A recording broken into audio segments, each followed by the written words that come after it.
So, magandang araw sa inyong lahat, no? Welcome to another vlog in this channel. And for today's vlog, we're gonna be talking about the latest development regarding this doble plaka law. Kasi as per news, as per mga makikita natin sa social media, sa Facebook, sa Twitter, and even in YouTube, no, makikita natin na may approved na daw na IRR or implementing rules and regulation regarding this doble plaka law for 2020. Kasi last year, no, makikita natin or maririnig natin sa news na nag-viral ito kasi may mga ayaw talaga ng batas na to na maipatupad. And then right now, no, sabi ng iba, wrong timing kasi we're currently having a pandemic for COVID-19, and yet biglang naibalita, no, na approved na ang IRR ng batas na to. So ano ba talaga yung reason kung bakit yung mga mamabatas natin sa Congress at saka sa Senate is gustong maipatupad itong batas na to?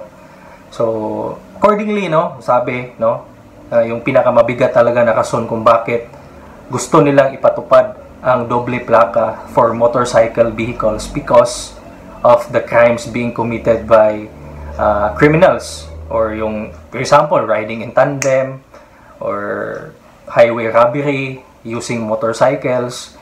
So yun yung mga common na mga crimes na nag-involve ng mga motor. So yun yung tinitingnan nila na mabigat talaga na rason kung bakit kailangang ipatupad itong batas na to na doble plaka.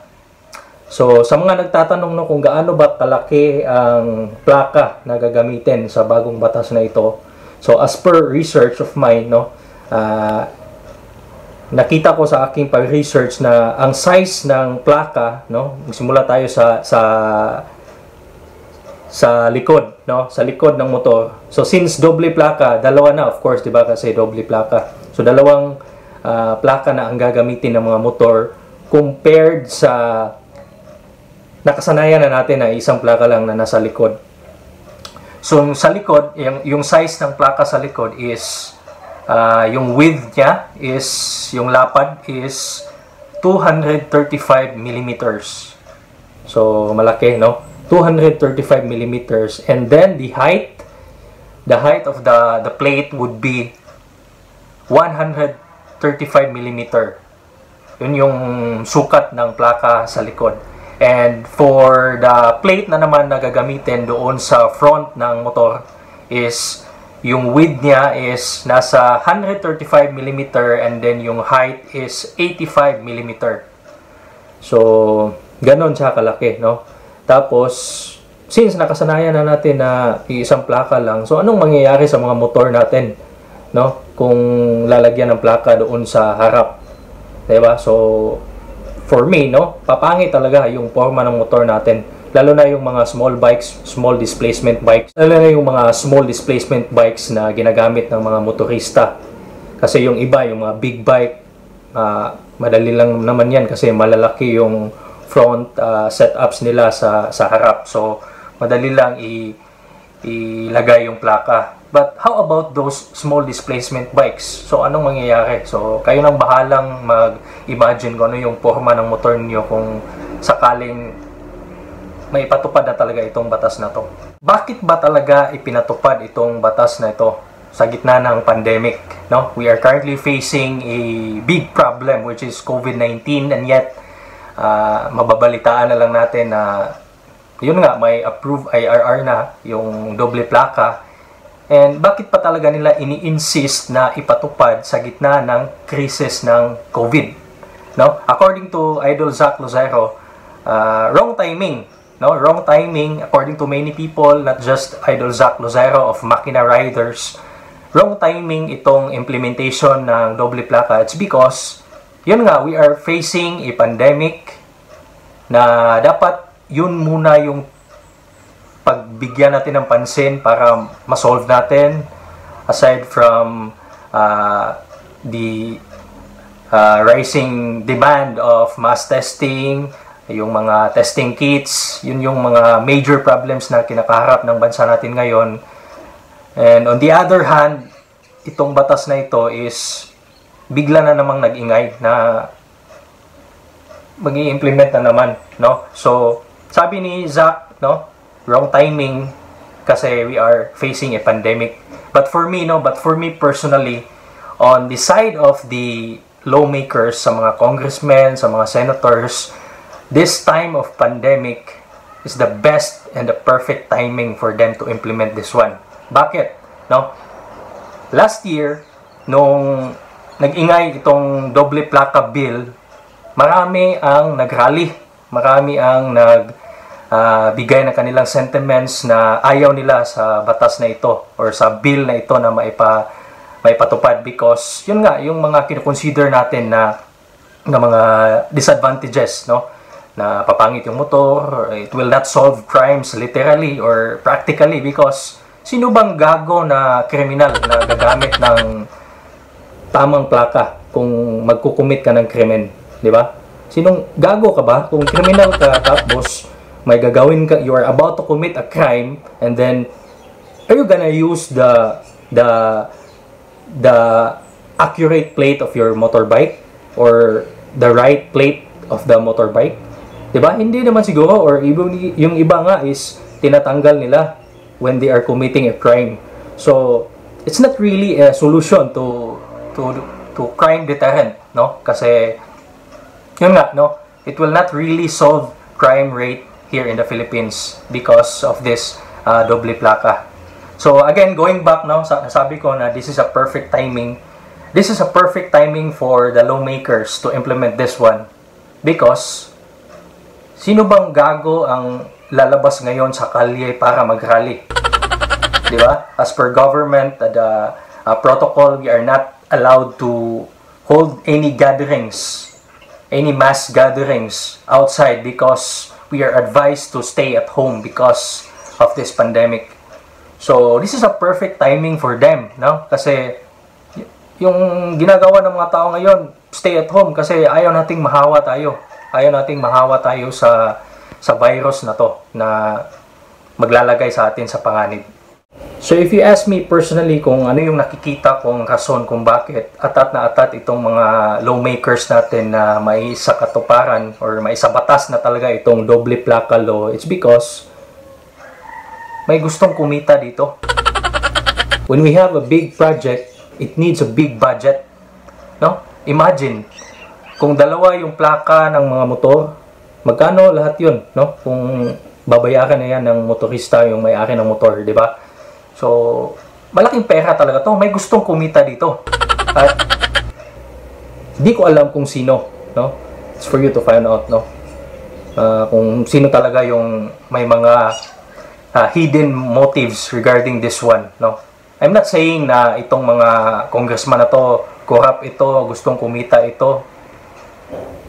Di natin pwedeng lahatin kasi alam naman natin kung gaano talaga karampant ang corruption sa Pilipinas, no? But despite that, no, I still have hopes in this country because I can see still young generations nowadays na yung pag-iisip is really towards developing this country for the better.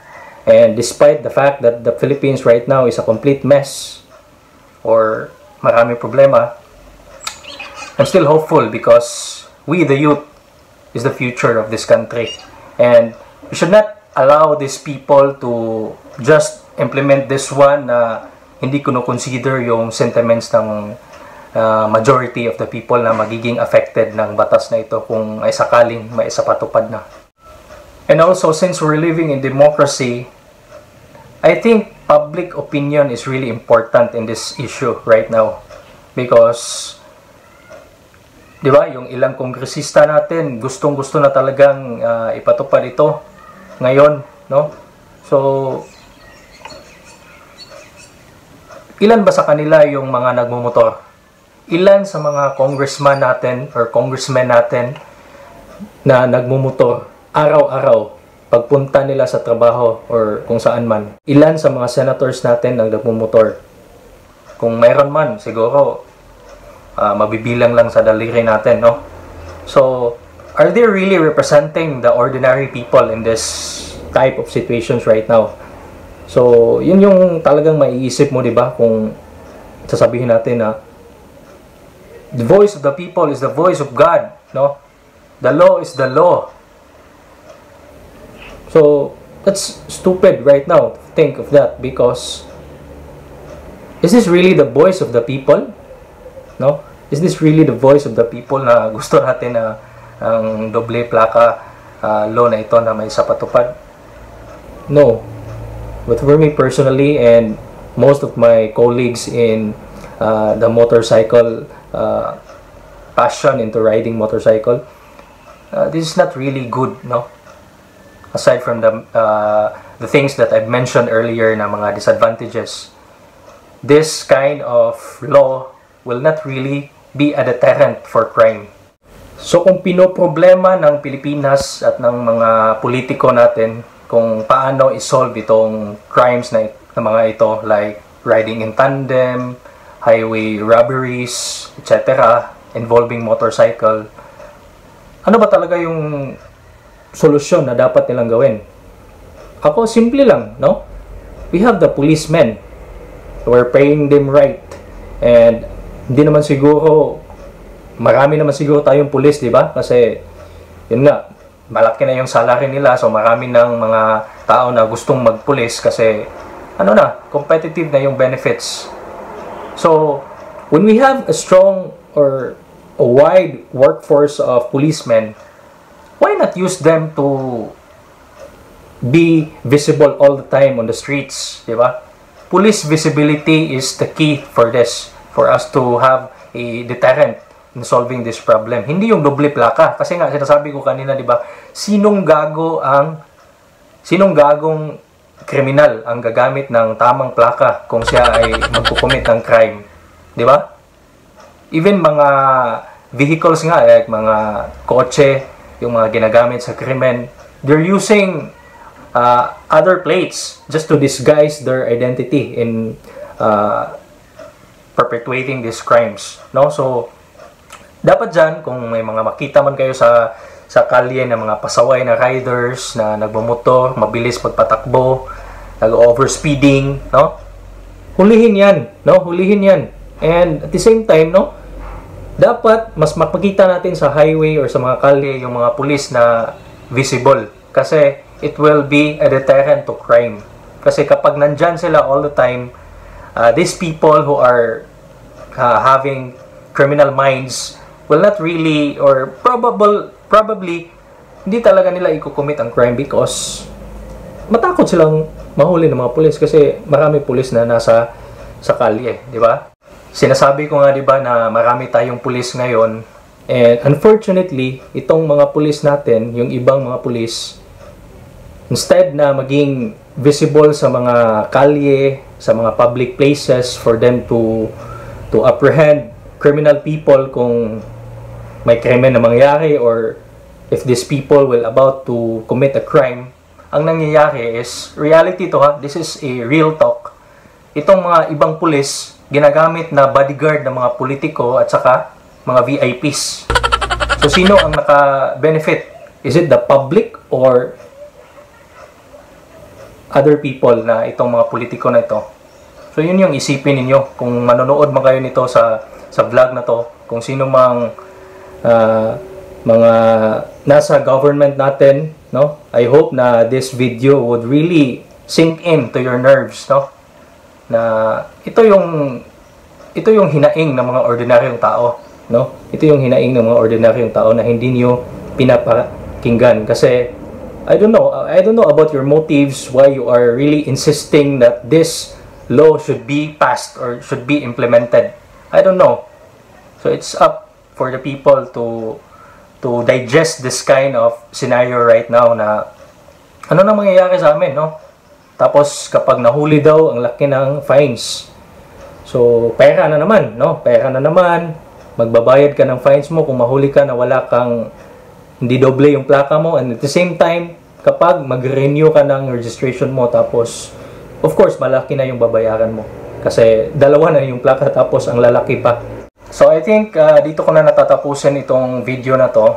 Yun lang, gusto ko lang i-share yung mga ideas and thoughts ko about this situation right now, kasi I couldn't afford to let my mouth shut among the crowd despite this very noisy situations right now na maririnig natin sa social media about this doble plaka.